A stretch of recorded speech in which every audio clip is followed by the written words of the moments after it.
10 tips for a strong finish to spring 2020. Tip 1. Be creative. You can use creativity to let off steam, but also to solve problems big and small. Print off adult or children's coloring pages. There are apps for that, but it's a nice break to have time away from your screens. Take time to listen to music and appreciate it. If you play an instrument or sing or dance or have hobbies like painting, sewing, or any other creative outlet, take time regularly for those.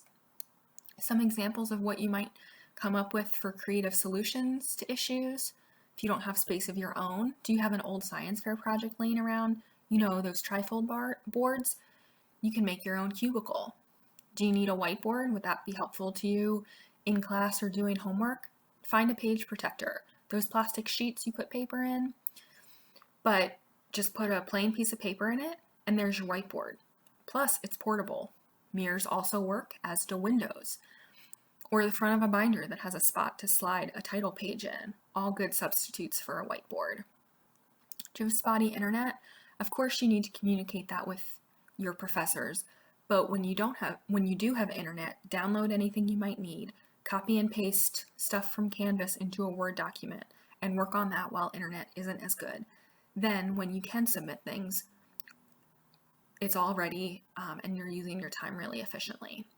Flexibility and creativity are going to be really helpful to you over the coming weeks. Number 2, account for the uncontrollable. Always in life, there are things that seem to pop up out of nowhere and derail plans. Absolutely, the coronavirus has done that right now. One of the best things you can do to have a strong finish this semester with all the change and unpredictability is to try and predict some of those things. I can predict that everyone will have at least a few tech issues, such as bad internet or a broken charger. Think about your technology and the issues you've had over the last year. How can you prepare now if those things were to happen again? Buying an extra charger off Amazon, locating a flash drive so you can switch to your sibling or parent's laptop if needed, communicating with faculty if your technology and or internet are unreliable, coming up with a schedule if you're sharing a computer or any other technology issues. These are just a few. Another reason you need to think about this now is that if you're going to need to order anything like a charger or a flash drive or a keyboard or anything like that, it may take longer than normal. Amazon orders have been taking almost a week for us on most things, and I'm sure that changes based on location. If you have a problem, waiting a week for a solution to be delivered is not very helpful. I can also predict that everyone will have some new distractions. Think about what yours will be. Maybe it'll be too much free time, so you need to make a schedule and figure out ways to stick to it. Maybe you use alarms on your phone, maybe an accountability group chat with friends, or virtual study halls with friends or classmates. Maybe a new distraction is that there's too many people or not enough space. Try anything to make your own space, even if it's just 5 square feet. Find your best headphones and figure out what music or sounds can help you stay focused. Think about some other things that may interfere with you completing work or turning it in or keeping to a schedule. Come up with a plan to hopefully avoid these issues, but also how to respond and solve them if they do come up. Tip 3, don't let up. It can be stressful when things are constantly changing and you're having to adapt and come up with a new game plan for things, but keep pushing through. Also, don't ignore your courses just because they're online. If you are having Zoom classes, make sure you are paying attention and taking notes, just like you would in class in person. If the professor is sending video lectures, same deal. Set aside time specifically for those. If there is no regular face-to-face time, make sure you're still showing up, so to say, and doing the work. It's easy to ignore the work when it's online and not in person, but there is still so much to learn from your classes, and you won't learn it if you don't show up for it. Number 4, disconnect. Sometimes you need to disconnect. Make an effort to get off the internet and off devices for a few hours a day. Read a book, play a board game, take a walk. Unplugging is a healthy way to curb stress and keep yourself from wasting too much time on the internet. It's easy when all your work is on the computer to feel like you're always being productive, but if you specifically set aside time to stay off the computer, you can encourage yourself to stay focused during the time you will need to be using electronics. This also gives your mind a rest, but it also gives your eyes a rest. Another thing you can do is install a program called Flux on your computer. This helps reduce blue light. There's actually a lot of different ways to do this. If you're on your phone, you can use night mode or adjust the blue light on the screen yourself on your phone or on your computer if those have that capability. Flux is a great and free option to filter out the blue light. We often recommend it for students who have concussions, but it's great for everyone. It can even be set up to filter more blue light out as the day goes on so that those bright lights don't mess with your circadian rhythm, which is so important for sleep. You might also have blue light filtering glasses that you might want to use when you're on the computer. Number 5, use your resources. You should always use your resources, but they're still available to you. Tutoring in math, business, science, computer science, language classes, and tons of other courses is still available to you on WC Online. That's the website you've always used to schedule those appointments, and you can find the link under Student Resources on the Washcall website. But now, after you schedule your appointment, you go back at the time of your appointment, log into WC Online, and you'll have your appointment there through video chat. There's a chat window, the video, and a whiteboard function for easy collaboration. The writing tutors are also available in this way for your writing assignments, and academic skills tutors are available to help you build a routine and find the best way for you to keep track of your assignments and other items on your to-do list. They can also help you identify some learning strategies that will be most effective for you in this new learning environment. Then, of course, another resource, these webinars. We already have some up and we'll be adding more. These include webinars that are in place of the seminars that were previously scheduled for this semester, as well as more of these that were created specifically to help you with the transition after spring break. Your faculty members and your advisors are still available to you and have probably communicated with you about the best way to get in touch with them. Many of them are doing one-on-one video calls with them. Just email them, they're a great resource. All the other staff you're used to counting on campus, from student engagement, intercultural affairs, the Career Center, the OAS and Disability Services, the librarians, we're all still available. Just reach out and let us know how we can help, even if it's just to chat. Number 6, get organized. It can seem like getting stuff done now and organizing later is a good approach, but taking some time to get your space, your assignments, and your time organized will pay off tenfold and very quickly. We have a webinar about getting organized that's available to you, but here are some quick tips, and you can see the webinar for even more. First, find a space, or make a space that is yours just for school. If you won't be able to always use the same space, make a school to-go box. Has your books, your computer, your chargers, notebooks, pens, highlighters, snacks, and everything else you'll need. Keeping it all together means you won't lose anything, and you'll always have what you need with you when you need it, like your charger when your computer battery is running out and you're taking a time test on Canvas. Organize your assignments. Make a list of what's the same and what's different from the beginning of the semester.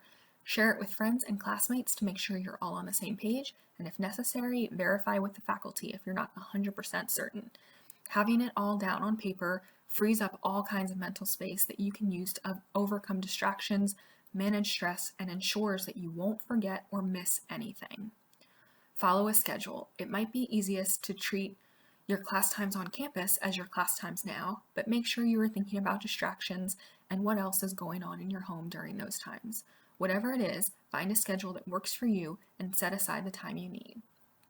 Also follow a routine, like changing clothes for school work time, taking medications at the right time, and getting enough sleep. Consistency is key at times like this and any time when you're trying to focus. Speaking of focus, this tip is another one we have a whole nother webinar on, but here are some quick tips. Work around what's going on. If there are younger siblings, a noisy neighbor, whatever, try and identify times that will have less distractions. Don't waste time trying to work when there's chaos all around you. Following a routine helps you filter out remaining distractions. Having a specific space for your classwork also helps filter out distractions. Put away your phone or use an app to limit what you can use it for at certain times. Even if you don't normally listen to music when you're working, find something that works for you. It's inevitable that there will be noise or too much silence or something auditory that's going to distract you. Get ahead of that and try instrumental music, movie scores, or just white noise to see what works best for you. Number 8, motivation is tough. Motivation when you're stressed when you're in a new or different environment than you're used to for studying, motivation in online classes, it's all hard, whether you're normally really motivated or not. Some things you can do to help motivate yourself are build accountability, set goals, and self-motivate. Accountability might be doing group study time on Zoom or FaceTime with your friends. It might be sharing your to-do list for the day with others in your household. It might be setting up a tutoring appointment and including in the notes that what you're going to bring, or using that time as dedicated study time. Find what will keep you accountable to yourself and others. Setting goals. You can set goals that are big and small. Make goals each day of what you will achieve. Whenever you're setting goals, whether they're big or small, make sure they're specific, not vague, and measurable, because how else will you know if you've achieved them?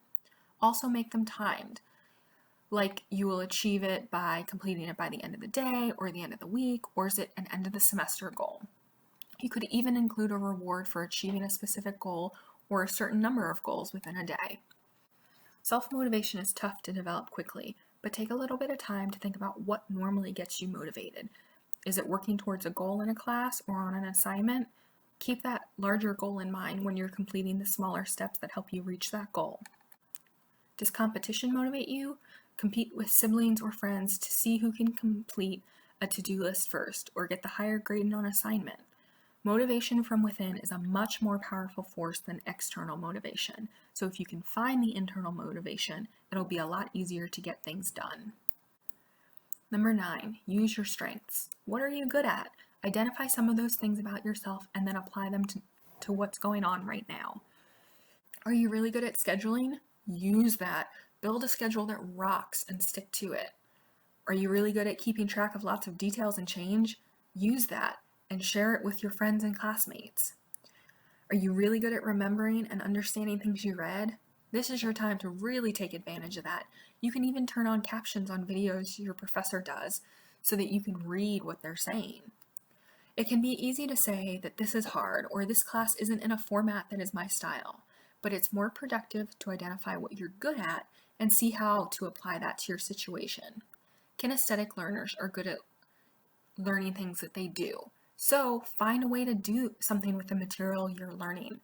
This can be making a mind map, which is drawing out how different ideas connect, or trying to explain the concept to someone else, a friend, a classmate, your hamster, whatever. You have enough challenging you with all the changes. Rely on your natural abilities as much as you can. There's a webinar on learning styles and strengths that's going to be shared shortly if it's not already posted. This is a tough, scary time, and focusing on school, managing all the changes with coursework and your environment is difficult. A student earlier this week kept telling me, at least we're all going through it, and that is true. It does help, but it might not actually make it easier. What it does do is build in a support system of people you can talk to, vent to, and people who are going to be understanding. It's okay to feel stressed and overwhelmed. It's not okay to pretend that everything is okay if it's not. This takes us back to use your resources, your friends, your family, the counseling center, still available for appointments. This is a tough situation, a totally new situation, and we're all learning how to deal with it and grow during it.